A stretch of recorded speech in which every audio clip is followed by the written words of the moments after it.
रात के तकरीबन 10 बज रहे थे। अहमद और अली अपनी पुरानी कल्टस कार में बैठकर भावलपुर से इस्लामाबाद के लिए रवाना हुए। दोनों का वहां पहुंचना बहुत ज़रूरी था क्योंकि उनके मुश्तरका दोस्त ज़ुहैब की शादी जो फिक्स हो गई थी। रात के वक्त उन्हें जल्दी में ना बस मिली ना ट्रेन, तो उन्होंने कार को ही गनीमत जाना और सफ़र के लिए निकल पड़े। यार, सफ़र बहुत लंबा है मगर अपनी गाड़ी में मज़ा आएगा, अली ने कहा, जो हमेशा हर चीज़ में मुस्बत पहलू ढूंढता था।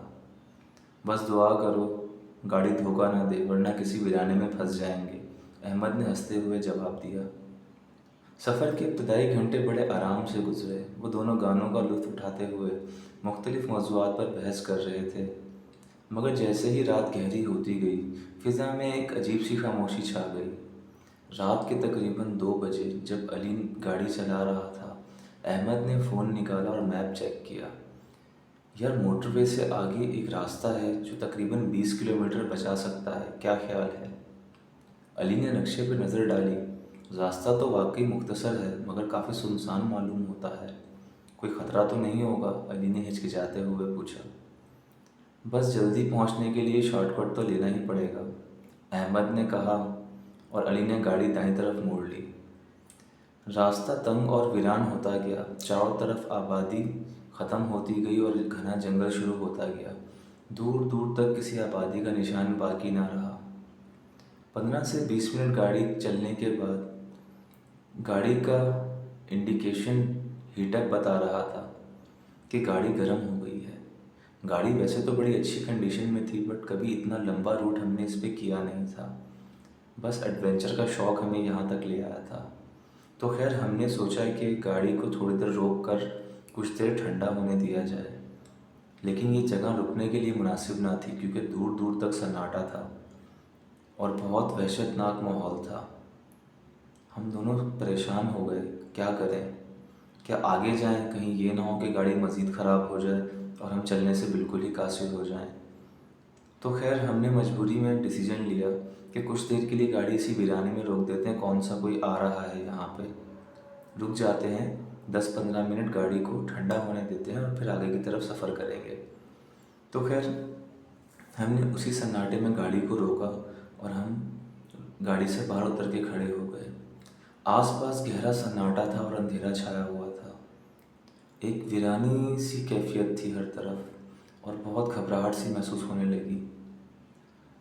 जब हमने चारों तरफ नज़रें घुमाकर देखा तो सामने दूर की तरफ एक छोटा सा गांव नज़र आ रहा था। पता नहीं ये गांव था या क्या था। कुछ 10-12 घर एक साथ बने हुए थे। शायद वो कमरे थे या क्या थे, हमें पता नहीं चल पा रहा था। तो खैर, हमने कहा जब तक गाड़ी ठंडी हो रही है तो हम क्यों ना वहाँ पर थोड़ा सा देख कर आएँ। हमारा एडवेंचर भी हो जाएगा और हमें गांव देखने का शौक़ भी है।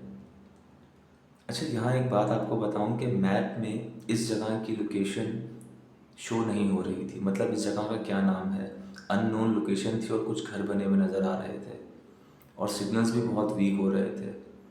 तो एक अजीब सी खामोशी और बहुत घबराहट सी हो रही थी। खैर, गाड़ी जब तक ठंडी हो रही थी हम थोड़ा चलते गए और घरों के करीब जाते रहे। घर के करीब जाके देखा तो एक पुराना सा घर सबसे पहले हमें नज़र आया। तो हम वहाँ पर गए और देखा तो एक बुज़ुर्ग आदमी वहाँ पर नज़र आ रहे थे। हमने उनकी तरफ देखा तो उन्होंने हमसे पूछा कि तुम बेटा यहाँ क्या करने आए हो। हमने उन्हें बताया कि हमारी गाड़ी इस तरह ख़राब हो गई है, हम उसे कुछ देर आराम दे रहे हैं और हम यहाँ से चले जाएंगे। तो उन्होंने कहा, बेटा ये जगह कुछ ठीक नहीं है, तुम यहाँ से चले जाओ। तो हम घबरा गए कि ऐसा क्यों कह रहे हैं। हमने पीछे मुड़कर देखा तो हमारी कार हमसे काफ़ी दूर रह चुकी थी। तो खैर, हम वहाँ से निकले वापसी की तरफ। हम दोनों काफ़ी घबरा रहे थे। तो अचानक हमने देखा कि एक अजीब सी औरत है या क्या है, समझ से बाहर था। उसने रेड कलर के कुछ कपड़े पहने हुए थे और उसका चेहरा बिल्कुल मस्क शुदा था, नज़र आ रहा था। वो हमारी तरफ देख रही थी। उसका कद कुछ ज़्यादा ही लंबा था। शायद वो ज़मीन से कुछ ऊपर खड़ी हुई थी मतलब उसके कदम ज़मीन पर जमे हुए नहीं थे, इसलिए वो शायद हमें लंबी नज़र आ रही थी। और वो आहिस्ता आहिस्ता हमारी तरफ बढ़ने लगी और बाबा भी हमारी नज़रों से अचानक ओझल हो गए। हमने खैर अपनी गाड़ी की तरफ दौड़ लगाई और वो हमारी तरफ बढ़ने लगी। हम तेज़ तेज़ चलते हुए अपनी गाड़ी की तरफ जा रहे थे। ऊंचा नीचा रास्ता, पत्थर हमारे टांगों में टकरा रहे थे। एक दो दफ़ा तो हम गिरते गिरते बचे। हम बुरी तरह हाँफ रहे थे और तेज़ी से कार की तरफ जा रहे थे। खैर हम भागते भागते अपनी कार की तरफ पहुँचे और जल्दी से कार का बोनट बंद किया और हम कार में बैठे। कार को स्टार्ट होने में तकरीबन 5 सेकंड लगे और वो औरत मुस्तकिल हमारे करीब आती जा रही थी। जैसे ही कार स्टार्ट हुई वो औरत बिल्कुल हमारी कार के बोनट के सामने आ चुकी थी और अली ने फ़ौरन कार भगा दी। कार को हम ज़्यादा तेज़ भी नहीं चला सकते थे क्योंकि वो रास्ता ऊंचा नीचा था और वो औरत मुस्तकिल हमारी कार के साइड्स में, कभी इस तरफ राइट साइड पर, कभी लेफ़्ट साइड पर, हवा में ही हमारे साथ साथ चल रही थी। अजीब सा मंज़र था और हम गाड़ी तेज़ भगा रहे थे। अहमद मुस्तकिल आयतल कुर्सी का वेट कर रहा था ऊंची आवाज़ में। अब वो औरत कभी आगे, कभी पीछे, कभी गाड़ी के चारों तरफ में घूम रही थी, हवा में मोहल्लक थी। हमें कुछ समझ नहीं आ रहा था, वो रास्ता पता नहीं कब ख़त्म होना था क्योंकि मैप भी अब काम नहीं कर रहा था और हमारे होशो हवास भी हमारे साथ नहीं थे। हम चलते गए, स्पीड में गाड़ी चला रहे थे। रास्ता ख़त्म होने का नाम ही नहीं ले रहा था। खैर कुछ दूर जाके हमें कुछ कच्चे मकान नज़र आए जो काफ़ी तादाद में मौजूद थे। शायद ये कोई छोटा सा गांव था या कोई कस्बा। वहाँ पर हमें एक मस्जिद के मीनार नज़र आए जो कि एक छोटी सी गांव की मस्जिद थी। हमने फटाफट वहाँ पे गाड़ी लगाई और हम उतर कर हमने मस्जिद का दरवाज़ा खटखटाया। जैसे ही हमने दरवाज़ा खटखटाया तो अंदर से एक आवाज़ आई। उसने हमसे आने की असबाब पूछा तो हमने बताया मुसाफिर हैं, गाड़ी ख़राब हो गई है, हमें कुछ देर के लिए रुकना चाहते हैं। उन्होंने गेट खोला। वो मस्जिद के इमाम थे।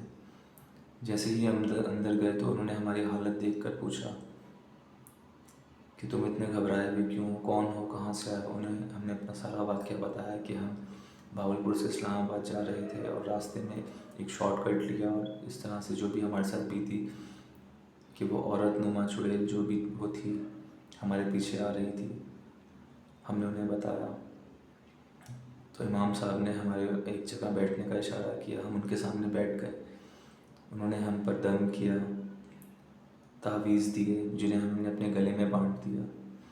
उस वक्त रात के तकरीबन 4 बज रहे थे और फजर की नमाज़ होने में 2 घंटे बाकी थे। इमाम साहब ने हमें कहा कि तुम लोग कुछ देर यहाँ आराम कर लो। हम वहीं मस्जिद में लेट गए और फजर की नमाज़ पढ़ते ही यहाँ से निकल जाना। खैर हमने पूरी रात का बकिया हिस्सा मस्जिद में बसर किया और फजर की नमाज़ पढ़ते ही हम लोग वहाँ से निकले। उस वक्त दिन निकलना शुरू हो चुका था और इमाम साहब ने हमें ताकीद की, तावीज़ अपने पास रखो और ये साया मुकम्मल ख़त्म नहीं होगा पर तुम पर असरअंदाज नहीं हो सकेगा। खैर हम डरते डरते मस्जिद से बाहर निकले और अपनी कार को स्टार्ट किया और बैठ के इस्लामाबाद की तरफ रवाना हो गए। फिर सफ़र मामूल के मुताबिक चलने लगा। हम दोनों की घबराहट ख़त्म नहीं हो रही थी और फिर हम इस्लामाबाद की तरफ चलते गए।